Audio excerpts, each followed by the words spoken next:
Hey, what's up mga kabutol? Nandito na naman tayo sa panibagong video natin is, ang gagawin ko pala ngayon, magtatato tayo kay Ma'am, ano pong name mo Ma'am? Leticia. Ano po? Leticia. Yan, si Ma'am Leticia, and then, tinawag kasi ako ng kaibigan ko para tatuan to si Ma'am Leticia. Ito nga pala siya, si Gray. Ay, Yan. mga kaputol. Si Kulot. Ayan, so ito yung view namin ngayon dito guys. Ayan, yan ang view namin dito ngayon. Ayan. So, andito pala ako ngayon sa Treehouse Beach, no? Okay. So, ang gagawin ko kasi kay Ma'am dito is magtatato kami ng design. Ito nga pala yung design ni Ma'am. Here. Yan. Ay, low man. Yan. So, i-drawing ko siya ngayon. So, bago tayo magsimula, huwag nyo kalimutan mag-like, share, comment, subscribe, and click nyo na rin yung notification bell para lagi tayo update sa mga lalabas ng video. So, paano mga putol? Let's go! Hello, what's up mga kaputol? Ito na pala yung design ni Ma'am na dinodrawing ko ngayon. Kasi wala kasi kaming printing, kaya sinabi ko na lang dito sa customer ko na, Ma'am, kung okay lang po sa inyo is idodrawing ko na lang siya. Kasi kung magpapaprint pa tayo, baka matagalan po tayo. At so, ito naman, pumayag naman si Ma'am, sabi niya, sige kuya, choice mo yan. At ito na nga pala guys, yung dinowing ko kaya design ni Ma'am. Medyo nahirapan din ako dyan kasi drawing lang talaga siya, wala kaming printing. Pero kinahaya ko naman. At yun, natapos ko na siyang i-drawing. Bale, ito nga pala yung ginaya ko. Ayan, yung nasa cellphone ni Ma'am. Diba? Kuwang-kuha naman konti. At syempre yan, habang drawing ko yung design dito ni Ma'am is pinag-uusapan namin kung saan part ba ilalagay. Sabi ko, sa ganito na lang natin siya ilalagay Ma'am para mas okay na okay siya. Sabi niya, sige kuya, ikaw bahala. So, sabi ko kasi Ma'am, hindi ko na kinumpleto yung drawing. I-sketch ko na lang banda sa part na paglalagyan. At eto na nga guys, i-stencil ko na ngayon yung design ni Ma'am na pinagawa niya sa akin. Bali, ito nga palang ginamit ko ditong stencil is ink armor po ang tawag yan. Stencil po ng tawag sa ginagamit kong yan. At bali, kinakalat ko nga pala dito yung liquid na idinikit ko sa balat ni Ma'am para mailapat natin ng maayos yung idinowing nating design para susundan na lang natin tong idinowing natin kapag itinato na natin siya, di ba? Kaya dapat maayos yung pagkabakat ng ating design na ginawa dito kay Ma'am. At ito na nga mga kaputol, idinikit ko na ngayon yung stencil sa balat ni Ma'am. So dapat dahan-dahan lang natin siyang ididikit para hindi gumulo yung pinagbakatan natin at para hindi tayo malito sa pag-drawing natin ng lining dito sa tattoo ni Ma'am. Ayan, ipapakita ko sa inyo kung paano siya ibakat at idikit. So dapat unti-unti natin siyang tanggalin at dahan-dahan para maayos yung pagkabakat ng stencil na ginawa natin dito kay Ma'am. Gaya nito guys, ayan, unti-unti ko siyang tinatanggal at dahan-dahan lang. Tapos hinawakan ko yung banda sa part na pag nagtatanggalan para hindi magulo yung pagka-line natin. Ayan, nakikita nyo na guys, di ba? So, maayos yung pagkabakat ng stencil natin kay Ma'am. Ayan, tignan nyo guys, maayos po yung pagka-stencil ko dyan. At ito na yung itsura ng pinag-stencil namin ni Ma'am. So, yung red na yan is drawing ko yung kulang. So, yun, tapos na kami mag-stencil ni Ma'am. Ano Ma'am, ready ka na ba? Ready na. So, okay lang, magpapatulong ako sa'yo Ma'am kasi yung NANI?! Ito, kinapos kasi yung pagkapanganak eh. So, para mabuo naman kasi siya Ma'am, lalagyan natin ng tape. Pasuyo lang ako. Yan. Magpapalagay tayo ng tape dito kay Ma'am. Ano ulit pangalan mo Ma'am? Matanong ulit. Leticia. Si Ma'am Leticia.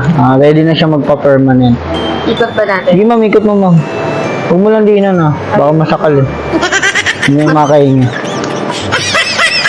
Yan. Okay. Ito yung tamang technique guys para maganda yung kalabasan. Oh, diba? Okay. So na, ito na yung needle ni Ma'am na gagamitin ko is Scale Shock Quill. Yan. So, ang number niyang bilang niya is 9RL yung gagamitin ko kay Ma'am. Kaya Ma'am, needle mo bago pa yan. Kailangan pag nagtatato tayo bago yung needle natin.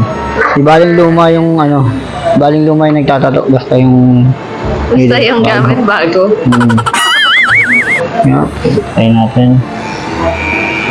Okay. Ready, ma'am? Ready na. Saan tayo magsisimula? Sa taas? Pababa po. Opo. Okay, hinga malalim. Charot. Sakit. Wala pa nga eh. Wala pa man.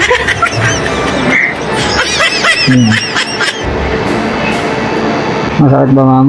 Hindi. Hindi, magaan lang kamay ko, ma'am. Bale, pang 10 ko na to na pati. Pang 10 na. Dahil mo na po ng tattoo. Nakapagpatato ka na ba ng ano? Ng malaki sa likod or sa ano? Meron ako sa likod, pero hindi siya ganun kalaki. Pero bala ko nga siya ipatuloy pababa. Sa taas lang siya.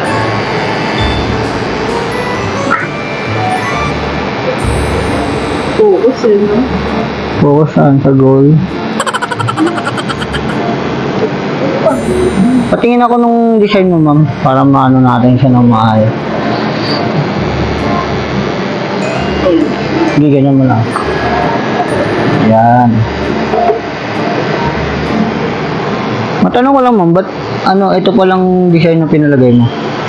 Kasi lahat ng tattoo ko actually merong flower.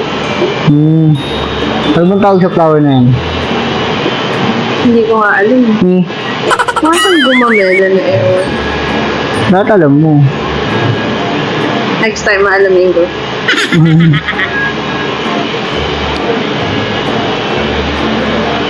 Pero katulad nito, nagpalagay ako ng butterfly, pero may flowers pa din.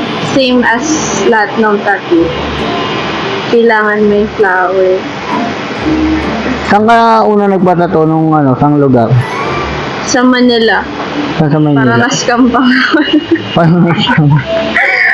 Ito lang yun. Ayun yung first tattoo ko, walang flower yan. Okay, tapos, Tapos, yung siningil sa akin dyan, 2,000. okay. Pero bata pa ako nun, mga ano pa ako nun, 17. Ay, ganun. Pag kami kasi, ma'am, hindi kami nagtatato ng ano eh, minor de edad kasi mahirap na, baka makasuhan tayo. Wala sa Manila yun, nung college. Manila. Manila, so? Ilang hours yung pinakamatagal ng tattoo ko yan? Nasa 5. 5 hours? Ano yun, sa likod? Malaki na yun. Buong, ano na, braso. Ah, full sleeve. Full sleeve sa likod.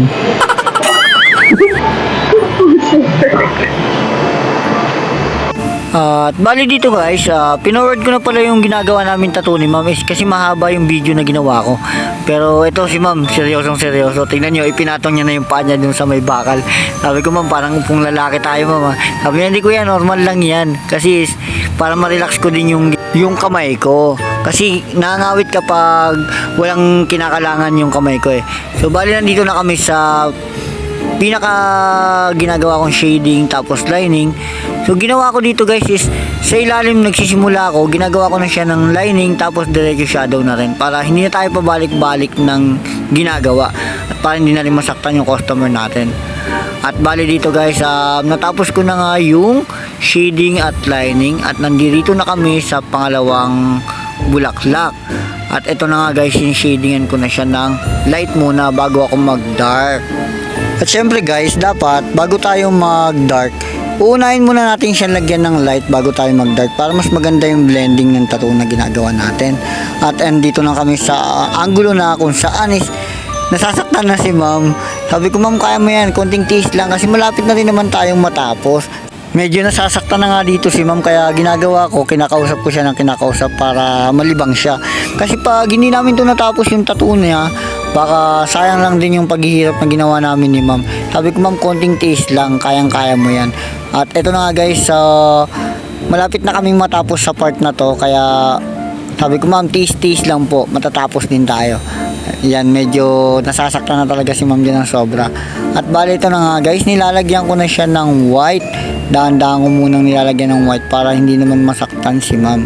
Ito na kasi yung pinaka part na mas masakit, yung nilalagyan na ng white yung tattoo.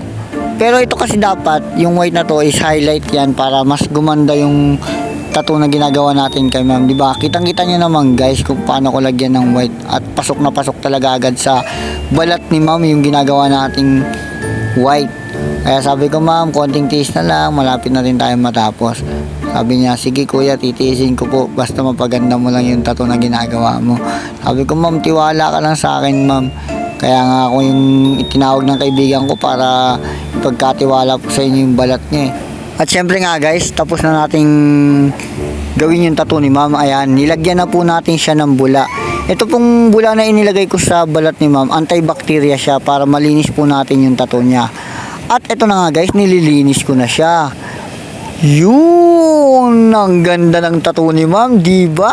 Sulit na, maganda pa. Sabi ni ma'am, kuya, ang ganda talaga ng gawa mo, hindi ako nagsisisi.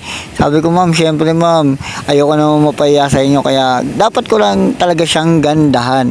So, ito nga pala ang ating finished product, di ba? Ang ganda. So, ito nga pala si Mr. Kaputol Vlog. Huwag niyong kalimutang i-follow sa page. Maraming salamat!